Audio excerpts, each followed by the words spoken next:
ప్రముఖ హిందూ ధర్మ ప్రచారకుడు రాధా మనోహర్ దాస్ పై కాకినాడ జిల్లా పెద్దాపురంలో పోలీస్ కేసు నమోదైంది. ఈ నెల 12న హనుమాన్ శోభాయాత్ర సందర్భంగా ఆయన చేసిన ఆధ్యాత్మిక ప్రసంగంలో అన్యమతస్థుల మనోభావాన్ని కించపరిచారని కానిస్టేబుల్ శేషారావు పోలీసులకు ఫిర్యాదు చేశారు.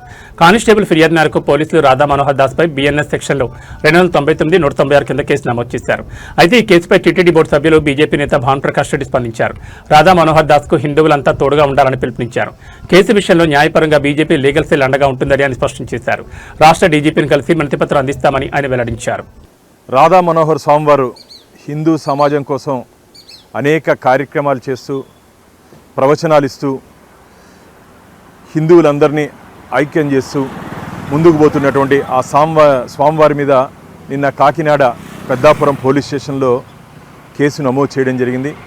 స్వామివారికి అండగా పూర్తిగా హిందూ సమాజం మేమందరం ఉన్నాం. ఖచ్చితంగా ఈ కేసులకి జైలుకి భయపడే ప్రసక్తే లేదు. నేను తొందరలోనే రాష్ట్ర డీజీపీ గారిని కూడా కలవబోతున్నాను.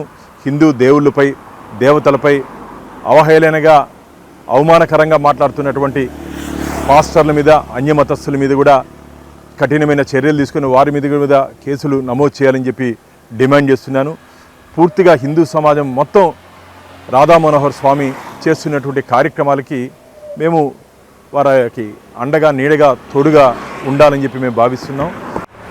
రాధా మనోహర్ స్వామి వారు చెప్తున్నటువంటి మాటలకి కొన్ని కోట్ల మంది హిందువులు ప్రభావితమై వారి వెంట నడుస్తున్నారు.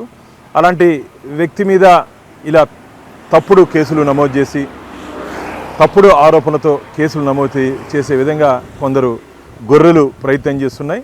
ఇది మంచిది కాదు. నేను అన్యమతస్థులకి సీరియస్గా వార్న్ చేస్తున్నాను. మీరు కానీ హిందూ దేవుళ్ళ జోలికి కానీ హిందూ మత విశ్వాసాలు అగౌరవపరిచే విధంగా మీరు వ్యవహరిస్తే జరగబో పరిణామాలు చాలా తీవ్రంగా ఉంటాయి. ఇది మిమ్మల్ని ఎవరిని వదిలిపెట్టే ప్రసక్తి లేదు. కాబట్టి రాధా మనోహర్ స్వామి వారు మీరు ధైర్యంగా ఉండండి. మేమందరం మీ వెంట నడుస్తున్నాం.